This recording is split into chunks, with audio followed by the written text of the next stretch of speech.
श्री स्वामी समर्थ।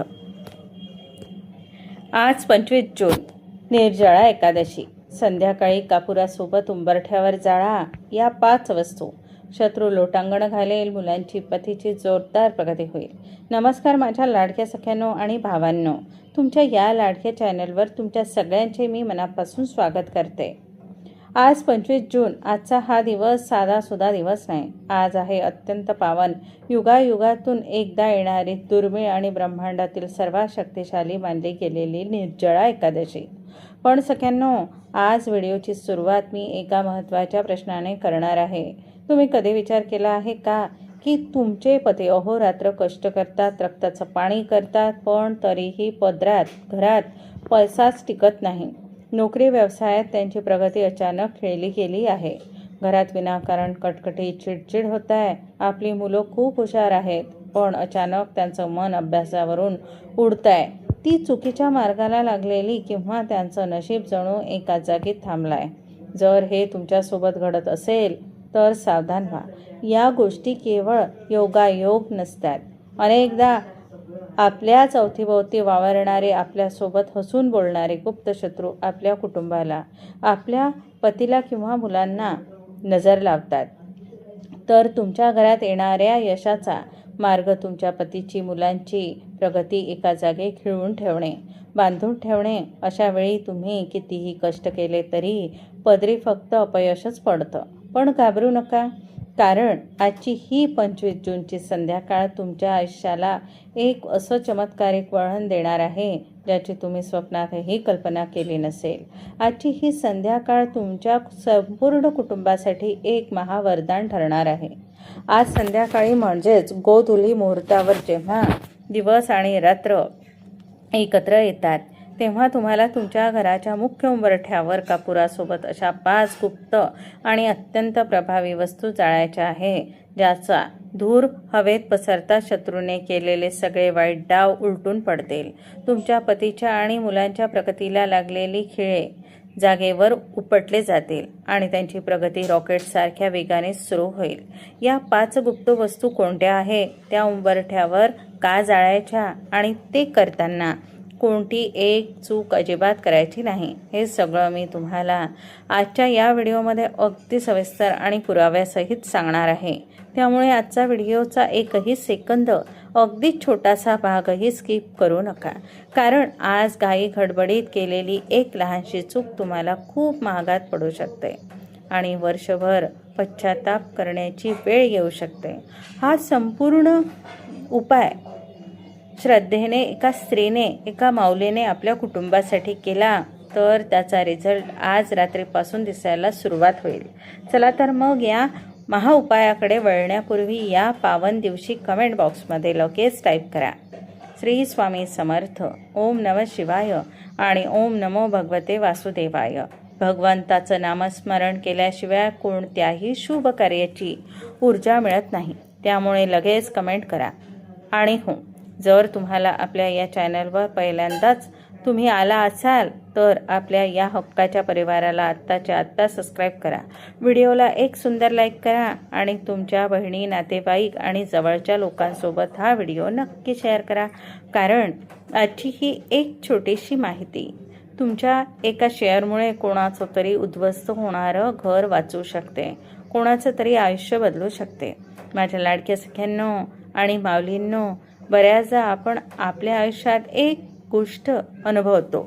आपले पती अहोरात्र कष्ट करतात, ऊन पावसाची पर्वा न करता घरासाठी झटतात, प्रामाणिकपणे व्यवसाय किंवा नोकरी करतात, पण तरीही महिना अखेरी पदरात काय पडतं तर फक्त शून्य। त्यांना हवं तसं फळ मिळत नाही, हक्काची पदोन्नती हुकते किंवा आलेली लक्ष्मी अचानक कुठेतरी निघून जाते। आपली मुलं दिवस रात्र अभ्यास करतात, एरवी त्यांना सगळं पाठ असतं, पण ऐन परीक्षेच्या वेळी किंवा करिअरच्या अत्यंत महत्त्वाच्या टप्प्यावर, इंटरव्ह्यूच्या वेळी त्यांची बुद्धी नेमकी चालत नाही। घरात कारणाशिवाय सतत आजारपण येतं। अचानक आजारपण एकाचं आजारपण संपलं की तोच दुसरा व्यक्ती आजारी पडतो। पैसा येतो पण तो औषधा पाण्यात आणि कोर्ट कचेरीत किंवा नको त्या कटकटींमध्ये वाहून जातो. आपल्याला वाटतं की हे सगळं आपल्या नशिबामुळे होत आहे. आपल्या नशिबातच सुख नाही.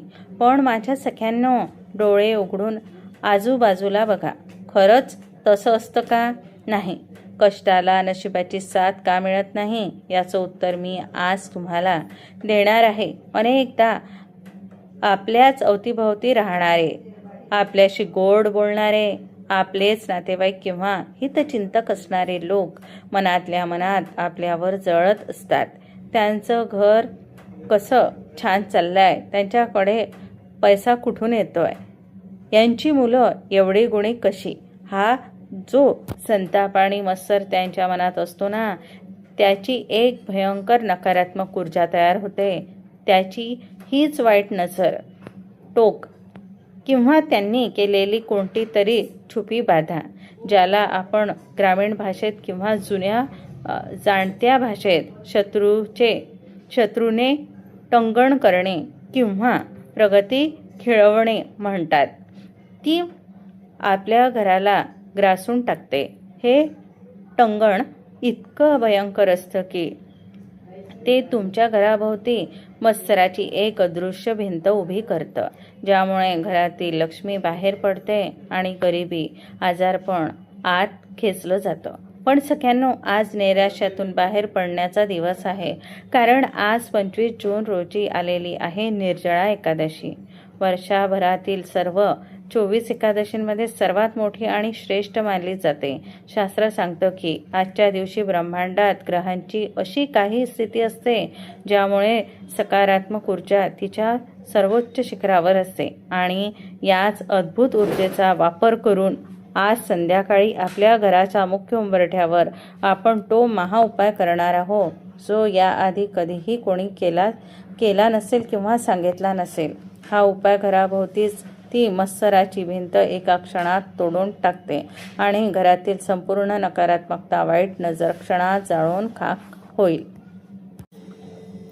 पण इथे सर्वात मोठा सस्पेन्स आहे. लक्षात ठेवा, कापुरासोबत त्या 5 वस्तू अशाच उठून कधीही आणि पुन्हा एकदा सांगते, इथे सर्वात मोठा सस्पेन्स आहे. लक्षात ठेवा, कापुरासोबत त्या 5 वस्तू अशाच उठून कधीही आणि कशीही नाही टाकायच्या. ही कोणती अंधश्रद्धा नाही. हा एक अत्यंत पवित्र आणि शास्त्रोक्त नियम आहे. त्याची एक विशिष्ट वेळ आहे, एक विशिष्ट दिशा आहे आणि त्या वस्तू पात्रात ठेवण्याचा एक अचूक क्रम आहे. जर तुम्ही ती वेळ चुकवली किंवा वस्तू ठेवताना लहानशी जरी चूक केली तर हा उपाय काम करणार नाही आणि शत्रूचे डाव उलटून लावण्याची ही सुवर्ण संधी तुमच्या हातून कायमची निघून जाईल. म्हणूनच आपल्या पतीच्या आणि मुलांच्या सुखासाठी, त्यांच्या रक्षणासाठी जरा शांत चित्ताने, घाई न करता ऐका. चला तर मग थेट जाणून घेऊया त्या ब्रह्मांडातील नकारात्मकता नष्ट करणाऱ्या त्या 5 चमत्कारिक आणि अत्यंत दुर्मिळ वस्तू कोणत्या आहे आणि त्या आपल्याला कशा वापरायच्या आहे. चला तर मग माझ्या सख्यांनो, आता अतिशय शांत चित्ताने, मनामध्ये पूर्ण श्रद्धा ठेवून हा महाउपाय नीट समजून घ्या. शक्य असेल तर आत्ताच एक वही आणि पेन घ्या आणि मी सांगेन ते लिहून ठेवा. कारण यातील एकही लहानशी चूक, गोष्ट तुमच्याकडून सुटता कामा नये. उपाय करण्याची वेळ आणि पूर्वतयारीच सांगते. ऐका. आज 25 जून निर्जळा एकादशीच्या दिवशी संध्याकाळी जेव्हा सूर्यास्त असतो, ज्याला आपण गोधुली मुहूर्त म्हणतो, म्हणजे साधारणपणे संध्याकाळी 6:30 ते 7:30च्या दरम्यान तुम्हाला या उपायाची तयारी करायची आहे. सगळ्यात आधी तुमच्या घराचा मुख्य उंबरठा, जो आपल्या घराचा मुख्य रक्षक असतो, पाण्याने स्वच्छ पुसून घ्या. त्यानंतर उंबरठ्याच्या मधोमध किंवा उजव्या बाजूला हळद आणि कुंकू एकत्र करून किंवा स्वतंत्रपणे एक सुंदर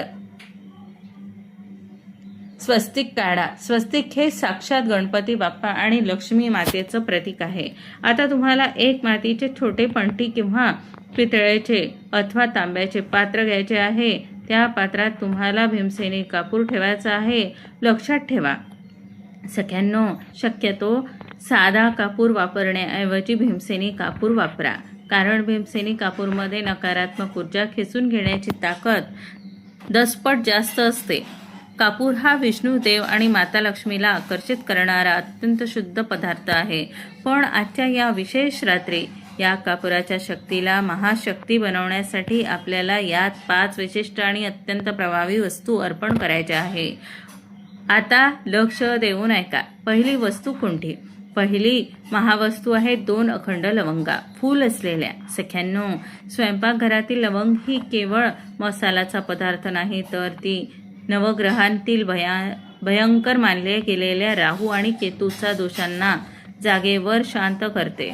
तुम्हाला 2 अशा लवंगा निवडायच्या आहे ज्याचे डोके म्हणजेच वरचे फूल शाबूत असेल. त्या कुठेही तुटलेल्या नसाव्यात. त्या 2 लवंगा जेव्हा तुम्ही कापुरावर ठेवता तेव्हा त्या तुमच्या पतीच्या नोकरी व्यवसायात येणारे सर्व मोठे अडथळे, नशिबाची न लागणारी साथ आणि शत्रूची पहिली वाईट नजर स्वतःमध्ये शोषून घेतात आणि तिला जाळून भस्म करतात. दुसरी वस्तू आहे काळी मिरी. अनेकदा आपल्या मुलांना कोणाची तरी तीक्ष्ण नजर लागते, ज्यामुळे त्यांची प्रगती खिळली जाते. ती 3 काळी मिरी म्हणजे शत्रूचा तंत्रबाधेवर आणि मत्सरावर चालणारे अमोक्ष अस्त्र आहे. हे 3 दाणे जेव्हा कापुरासोबत जळतात तेव्हा तुमच्या मुलांवर, पतीवर किंवा घरात सुख शांतीवर कोणाचीही लागलेली नजर किंवा वाईट करणी जागेवर तुटून जाते आणि त्या शत्रूचे डाव त्याच्यावरच उलटतात. तिसरी वस्तू आहे पिवळी मोहरी. पिवळी मोहरी ही साक्षात माता लक्ष्मीला अत्यंत प्रिय आहे. तंत्रशास्त्रामध्ये पिवळ्या मोहरीला अद्भुत रक्षक मानले गेलेले आहे. घराच्या मुख्य दारातून कोणतीही वाईट शक्ती, नजर किंवा नकारात्मकता आत येऊ नये म्हणून ही पिवळी मोहरी कापुरावर टाकली जाते. ही मोहरी जेव्हा कापुराच्या संपर्कात येऊन जळू लागते तेव्हा तुमच्या घरातून इडापिडा, दारिद्र्य आणि गरिबी कायमची पळ काढते. चौथी वस्तू आहे दालचिनीचा एक लहान तुकडा. सख्यांनो, दालचिनी ही आकर्षणाचे केंद्र मानली जाते. हिच्यामध्ये सकारात्मक ऊर्जा आणि पैशाला खेचून घेण्याची चुंबकीय शक्ती असते. जेव्हा दालचिनीचा तुकडा कापुरासोबत जळतो तेव्हा त्याचा जो सुहास धूर निघतो, तो धूर माता लक्ष्मीला आणि कुबेर देवाला तुमच्या घराकडे आकर्षित करतो. ज्या घरामध्ये दालचिनीचा धूर केला जातो तिथल्या पतीच्या व्यवसायात, व्यापारात, नोकरीत पैशाची आवक अचानक वाढू लागते आणि थांबलेला पैसा वेगाने परत येतो. 5वी वस्तू आहे ती सर्वात गुप्त वस्तू, हळदीचा अखंड अक्षता. तांदूळ म्हणजे अक्षत, ज्याचा कधीही क्षय होत नाही, जे कधी संपत नाही. थोडेसे तांदूळ घ्या. लक्षात ठेवा, हे तांदूळ कुठेही तुटलेले किंवा कणीदार नसावेत, अगदी अख्खे असावेत. त्या तांदळाला थोडीशी सुकी हळद लावून पिवळे करा. हे पिवळे अक्षता तांदूळ म्हणजे भगवान विष्णू आणि माता लक्ष्मीचा अखंड आशीर्वादाचे प्रतीक आहे. हे तांदूळ कापुरावर ठेवल्याने घरात अन्न, धान्य आणि पैशाची कधीही कमतरता भासत नाही. उपाय करण्याची अत्यंत अचूक आणि प्रभावी पद्धत सांगते, ऐका. आता या 5 वस्तू पात्रात कापुराभोवती व्यवस्थित रचून ठेवा. त्यानंतर डोळे बंद करून तुमच्या कुलदेवतेचे, श्री स्वामी समर्थ महाराजांचे किंवा भगवान विष्णूंचे नामस्मरण करा. माझ्या पतीची, माझ्या मुलांची प्रगती होऊ दे, घरातील इडापिडा टळू दे अशी प्रार्थना करा. त्यानंतर तो कापूर प्रज्वलित करा. जसा जसा कापूर जळू लागेल तशा या 5 वस्तू देखील जळू लागतील आणि एक अत्यंत अलौकिक पवित्र धूर निघू लागेल. आता हे पात्र हातात घ्या आणि हा दिवा धूर तुमच्या संपूर्ण घरामध्ये दाखवा. प्रत्येक कोपऱ्यात हा धूर गेला पाहिजे. विशेषतः हा धूर दाखवताना 2 जागांवर सगळ्यात जास्त वेळ थांबा. पहिली जागा म्हणजे तुमच्या मुलांची अभ्यासाची खोली, त्यांची बेडशीट, जिथे हा धूर दाखवल्याने मुलांची बुद्धी तल्लख होईल, त्यांची अभ्यासातील एकाग्रता वाढेल. आणि दुसरी जागा म्हणजे तुमची तिजोरी किंवा जिथे तुम्ही पैसा ठेवता ती जागा. तिथे हा धूर दाखवल्याने तिथली नकारात्मकता नष्ट होऊन पैशाची अखंड बचत होईल. हा धूर जसा जसा तुमच्या घरात पसरेल तशी तशी तुमच्या घरातील जुनी वर्षानुवर्षाची साचलेली नकारात्मकता, भांडणे, क्लेश आणि शत्रूने केलेली वाईट नजर घराच्या बाहेर फेकली जाईल. जेव्हा हे पूर्ण जळून शांत होईल तेव्हा दुसऱ्या दिवशी सकाळी यातील जी काही राख उरेल ती एखाद्या झाडाच्या मुळाशी किंवा कुंडीत टाकून द्या. पाय पडणार नाही अशा ठिकाणी टाका. माझ्या सख्यांनो, हा उपाय इतका प्रचंड प्रभावी आहे की जर तुम्ही आज रात्री हा उपाय पूर्ण विश्वासाने केला तर तुमच्या घरातील बदललेली ऊर्जा तुम्हाला स्वतःला जाणवू लागेल. सख्यांनो, या मुख्य उपायासोबत आज निर्जळा एकादशीच्या रात्री झोपण्यापूर्वी करायच्या आणखीन एक छोटा पण प्रचंड प्रभावी उपाय मी तुम्हाला सांगते. आज रात्री घराच्या मुख्य दाराबाहेर डाव्या बाजूला एक पाण्याचा दिवा किंवा तिळाच्या तेलाचा दिवा दक्षिण दिशेकडे तोंड करून लावा. यामुळे पितृदोष शांत होतो आणि यमाची भीती राहत नाही. तसेच जर तुमच्या मुलांचे मन अभ्यासात लागत नसेल तर आज रात्री त्यांच्या उशीखाली एक मोराचे पीस किंवा तुळशीचे एक पान जे आधीच गळलेले असेल, आज एकादशीला तुळशीचे पान तोडू नका, ठेवावे. उद्या सकाळी ते पान वाहत्या पाण्यात विसर्जित करावे. याने मुलांची बुद्धी तीव्र होते आणि त्यांची जोरदार प्रगती होते. माझ्या लाडक्या सख्यांनो, मुख्य उंबरठ्याच्या महाउपायासोबत आज निर्जळा एकादशीच्या पवित्र रात्री करावयाचे आणखीन 4-5 छोटे पण अत्यंत शक्तिशाली उपाय मी तुम्हाला सांगते. हे उपाय खूप सोपे आहे पण त्याचे रिझल्ट खूप मोठे आहे मुलांच्या बुद्धीसाठी. जर मुलांच्या अभ्यासात मन लागत नसेल किंवा त्यांची बुद्धी खुंटीत झाली असेल तर आज रात्री त्यांच्या उशाखाली किंवा त्यांच्या अभ्यासाच्या पुस्तकात एक मोर पीस ठेवा. मोराचे पीस हे भगवान श्रीकृष्णाला अत्यंत प्रिय आहे. या उपायाने मुलांमधील नकारात्मकता दूर होऊन त्यांची जोरदार प्रगती होते. मुलांच्या व्यवसायासाठी, यश आणि धनप्राप्तीसाठी आज रात्री झोपण्यापूर्वी तुमच्या घरातील तिजोरीत किंवा पैशाच्या कपाटात हळदीने श्री किंवा स्वस्तिक काढा. असे केल्याने तिथे माता लक्ष्मीचा अखंड वास राहतो आणि पतीच्या व्यवसायात किंवा नोकरीत पैशाची आवक अचानक वाढू लागते. घरातून दारिद्र्यता आणि आजारपण पळवण्यासाठी आज एकादशीच्या दिवशी संध्याकाळी घराच्या 4ही कोपऱ्यांमध्ये एक छोटा वाटीत थोडे खडे मीठ ठेवून घ्या. उद्या सकाळी ते मीठ घरात कुठेही न सांडता बेसिनमध्ये वाहत्या पाण्यात वाहून द्या. मीठ हे घरातील सर्व नकारात्मक ऊर्जा आणि आजारपण स्वतःमध्ये शोषून घेते. पितृदोष आणि शत्रुबाधा शांत करण्यासाठी आज एकादशीच्या रात्री 9 वाजल्यानंतर घराच्या मुख्य दरवाजाबाहेर डाव्या बाजूला एक तिळाचा तेलाचा किंवा तुपाचा दिवा लावा. त्याचे तोंड दक्षिण दिशेकडे ठेवा. दक्षिण दिशा ही पितरांची आणि यमाची दिशा मानली जाते. आजच्या दिवशी दिवा लावल्याने पितृदोष संपतो आणि शत्रूचे सगळे वाईट डाव जागेवर निकामी होतात. मानसिक शांततेसाठी आज रात्री संपूर्ण घर शांत झाल्यावर देवाऱ्यासमोर बसून विष्णू देवाचे स्मरण करा. आज एकादशी असल्याने तुळशीची पाने तोडू नका, पण तुळशीच्या झाडाजवळ गळून पडलेले एखादे सुखे पान जरी मिळाले तरी ते घेऊन विष्णू चरणी अर्पण करा. ओम नमो भगवते वासुदेवाय या मंत्राचा मनातल्या मनात 11 वेळा जप करा.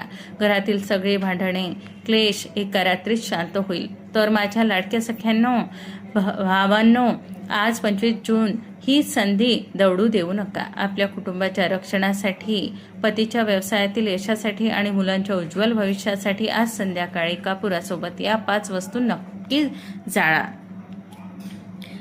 व्हिडिओ आवडला असेल तर व्हिडिओला आत्ताच लाईक करा. जाता जाता पुन्हा एकदा कमेंट बॉक्समध्ये श्री स्वामी समर्थ, ओम नमः शिवाय, ओम नमो भगवते वासुदेवाय लिहायला अजिबात विसरू नका.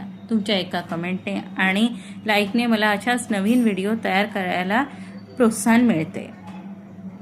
भेटूया पुढच्या व्हिडिओमध्ये. तोपर्यंत श्री स्वामी समर्थ.